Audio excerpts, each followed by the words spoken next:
मोहतरम नाज़रीन, आप देख रहे हैं सरपरस्त न्यूज़ लाइव। मैं हूं महबूब रजा सिद्दीकी। चलिए बातें करते हैं। वक्त जैसे जैसे गुजर रहा है और वक्त जैसे जैसे करीब आ रहा है, जो भी Calcutta municipal corporation, Howrah municipal corporation के इलेक्शन होने हैं, रियासती इलेक्शन कमिश्नर ने मीटिंग बुला चुके हैं, तमाम अहदेदारान के साथ मीटिंग कर चुके हैं।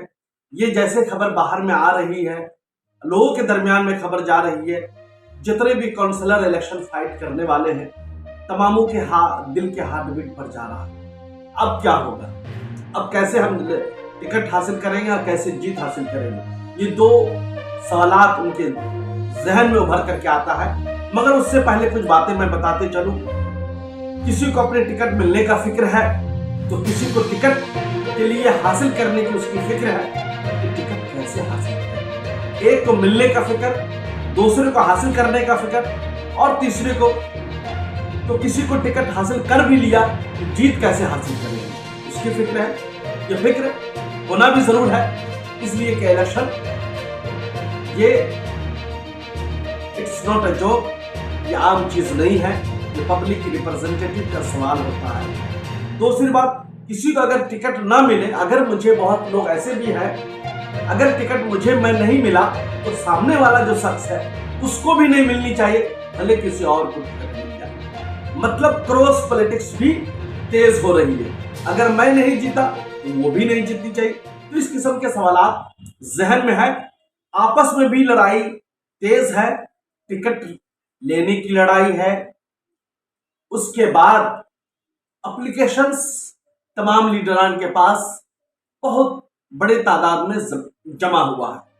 जो भी कुछ लोगों ने तो डिस्ट्रिक्ट्स के प्रेसिडेंट के पास जमा किया, किसी ने तो अपने एमएलए के पास किया, किसी ने तो एमपी के पास भी आया, बहुत सारे एडमिनिस्ट्रेटर जो एक्स मेयर है उनके पास भी जमा किया। और इस तरीके से जो प्रोटोकॉल है उसके मुताबिक मेंटेन करके सब लोग अपने टिकट की कोशिश कर रहे हैं। तो ये तो बातें हो गई टिकट के लिए।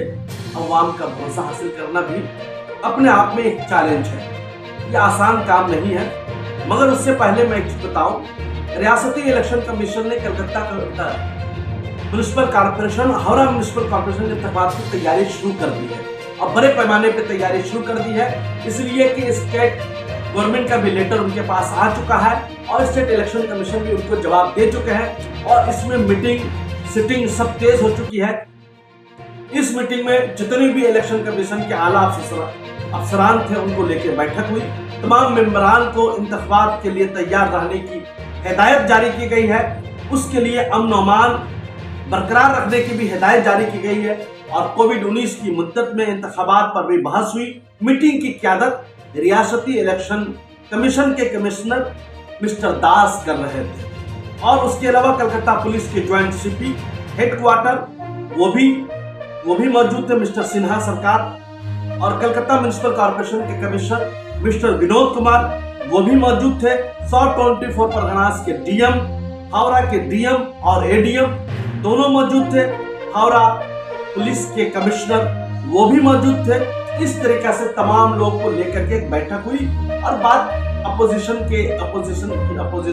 लीडर, अपोजिशन पार्टियां बोल रही थी कि नहीं, नेशनल फोर्स के दरमियान में इलेक्शन हो। तो इलेक्शन कमीशन के आला अफसरान ने जवाब दिया कि भाई ये कोई भी नसीब अभी तक नहीं मिली है कि लोकल बॉडी का इलेक्शन जो है वो पैरामिलिट्री फोर्स के अंदर में हो या सेंट्रल गवर्नमेंट के अंदर, ऐसा कुछ भी नहीं है। हम सक्षम हैं, हम मजबूत हैं, हमारे पास पूरी तैयारी है। कलकत्ता पुलिस की भी पूरी टीम हमारे पास है, हावड़ा पुलिस भी हमारे साथ है, प्लस हेल्थ डिपार्टमेंट के सिक्योरिटी को लेके भी बैठा गया, प्लस इसके अलावा जो है एडीजी कानून व अमन अमान जावेद शमीम साहब भी मौजूद थे, होम सिक्योरिटी वो भी मौजूद थे, हेल्थ सेक्रेटरी वो भी मौजूद थे। तो मेरे कहने का मतलब यह है कि इलेक्शन के लिए जितनी चीजों की तैयारी की जरूरत होती है सारी तैयारियों को कंप्लीट कर लिया गया है। 17 नवंबर को वोटर लिस्ट पूरे बंगाल में शाये किया जाएगा। मे भी हो सकता है उस दिन भी इलेक्शन के अनाउंसमेंट हो सकता है। अगर किसी कारण से उस दिन नहीं हुआ तो इम्कान कभी है 21 नवंबर को इलेक्शन का अनाउंसमेंट होगा। ये सब सारी बातें इम्कान की है। 25 नवंबर को नोटिफिकेशन जारी हो जाए, 19 दिसंबर को इलेक्शन हो, 22 दिसंबर को वोटों की गिनती हो। ये सीरीज एक बनी हुई, इसी सीरीज के ऊपर इलेक्शन होने हैं। हावड़ा म्युनिसिपल कॉर्पोरेशन के 50 वार्ड है, जिसमें से 1250 वार्डों में 1213 बूथ्स हैं। उस बूथों की भी तैयारी इलेक्शन कमीशन के पास सारी चीज है। कलकत्ता म्युनिसिपल कॉर्पोरेशन में 144 वार्ड्स है, जिसमें 4700 बूथ्स है। उसकी भी सारी प्लानिंग की जा चुकी है, किस तरीके से कैसे क्या रहेगा नहीं रहेगा, ये तो सारी इलेक्शन कमीशन का काम है, गवर्नमेंट का, ये सारी देख रेख करेगी। मगर हम आते हैं आप जनता की तरफ, अवाम की तरफ। अवाम क्या सोच रही है, इलेक्शन लड़ने वाले क्या सोच रहे हैं। तो मैं एक ही चीज बता देना चाहता हूं, जो मौजूदा इलेक्शन है उनका प्राइम टारगेट है कि हर हालत में टिकट हासिल करना है। और अगर उन्होंने टिकट हासिल कर भी लिए, अगर उनका काम सही हुआ है नहीं हुआ है, ये तो इलेक्शन डे ऑफ रिजल्ट समझ में आएगा कि कितने हद तक वो अपने कामयाब हुए।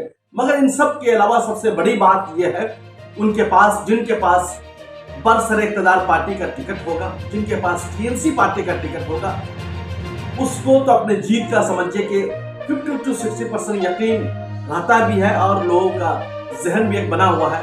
मगर ये सब चीज, सारी बातें तो ठीक है, अपनी जगह में है। मगर एक अहम बात ये भी है, जैसे कलकत्ता का वार्ड नंबर 43 हो गए, वार्ड नंबर 46 हो गए, वार्ड नंबर 64 हो गए, वार्ड नंबर 60 हो गया, वार्ड नंबर 135, वार्ड नंबर 137, इन कुछ वार्ड ऐसे हैं, वार्ड नंबर 59 हो गए। इन तमाम वार्डों में टीएमसी के पास 2, 3, 4, 5 कैंडिडेट मौजूद है, तो जिनका एक ही मकसद है कि मैं हर हालत में इलेक्शन फाइट करना चाहता हूँ।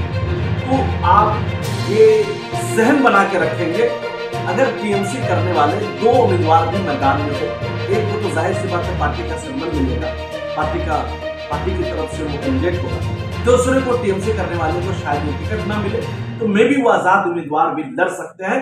अगर इस किस्म की लड़ाइयां अगर तेज हो, आप कंफ्यूजन का शिकार नहीं होंगे, मैं पहले बता दे रहा हूं, इसलिए कि ये लोग कमर बांध चुके हैं कि हर हालत में मुझे लड़ना है। इन लोगों की तैयारी, इलेक्शन की तैयारी 2019 से वो लोग कर रहे हैं। 2000 इन लोग को कभी इम्कान थी, उम्मीद था कि 2020 में इलेक्शन हो जाएंगे, मगर किसे क्या मालूम था कि लॉकडाउन हो जाएगा, प्रोटोकॉल और कोविड आ जाएगा, जिसकी वजह से सारी चीजें मुलतवी हो गई, पूरी दुनिया ठप हो गया, एक मसला रहा। फिर उसके बाद उम्मीद नजर आई कि शायद बिहार का इलेक्शन हुआ है 20 के आखिर में, तो 21 के स्टार्टिंग में जो है कारपोरेशन इलेक्शन हो जाए। दीदी चाहेंगे कि नहीं, रियासत के इलेक्शन से पहले सेमीफाइनल हो जाए, मगर ये सारी बातें धरी की धरी रह गई। पहले रियासती इलेक्शन कंप्लीट हो गया, ये सारी चीजें हो गई, बाय इलेक्शन भी कंप्लीट हो चुके हैं। तो ऐसी सूरत हाल में जो सामने में इलेक्शन बचता है, म्युनिसिपैलिटी के इलेक्शन है, कारपोरेशन के इलेक्शन है। पहला जो तैयारी है वो Calcutta municipal corporation, Howrah municipal corporation के इलेक्शन होने हैं। तो मैं एक ही चीज बता देना चाहता हूं, इस बार जो इलेक्शन होगा फाइट नेट टू नेट होगा। अवाम भी बेदार है, जनता भी बेदार है, जनता वोट देने के लिए बेदार है और जनता पूरी खामोश है, जहन बनाई हुई है कैसे वोट देना है नहीं देना है। किन लोगों ने कोरोना काल में उनके साथ खड़े थे नहीं थे, बहुत सारे तो लीडरान अपने घर में भी बैठ गए थे, जनता को पूछने वाले भी नहीं थे। तो ऐसी सूरत हाल में मैं आपको बाखबर करता रहूंगा। सरप्रस्त न्यूज लाइव की पूरी टीम आपके दरमियान में जाएंगी, आपके काउंसलर के बारे में, आपके कोऑर्डिनेटर के बारे में सवाल पूछेंगे। इन्होंने 5 साल में आपके मसाइल हल किए कि नहीं, ड्रेनेज का मामला को ठीक किया गया कि नहीं, वाटर लॉगिंग का मसला ठीक हुआ कि नहीं, रास्ते जो मोहल्ले गली कूचे थे उसमें साफ सफाई का क्या मामला रहा, लाइटिंग का क्या मामला रहा। अगर इन तमामों मुद्दे पर हमारे नुमाइंदे आपसे बात करेंगे।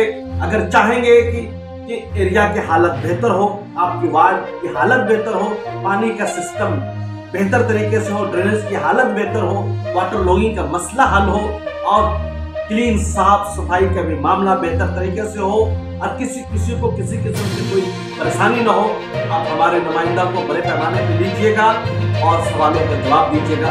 अगर उन्होंने अच्छा काम किया है, आपके काउंसलर कोऑर्डिनेटर, आप जरूर उनके बारे में बोलिएगा। अगर उन्होंने काम अच्छा नहीं किया है, आपके मामला को लेकर, वार्ड के मामला तो आपके सामने में अगर खड़े नहीं थे तो आप उनके बारे में बताइए। वो हमारे दुख सुख के घड़ी के सामने में नहीं थे, अगर उनका साथ रहा है वो भी बोलिए। आप देखते रहिए।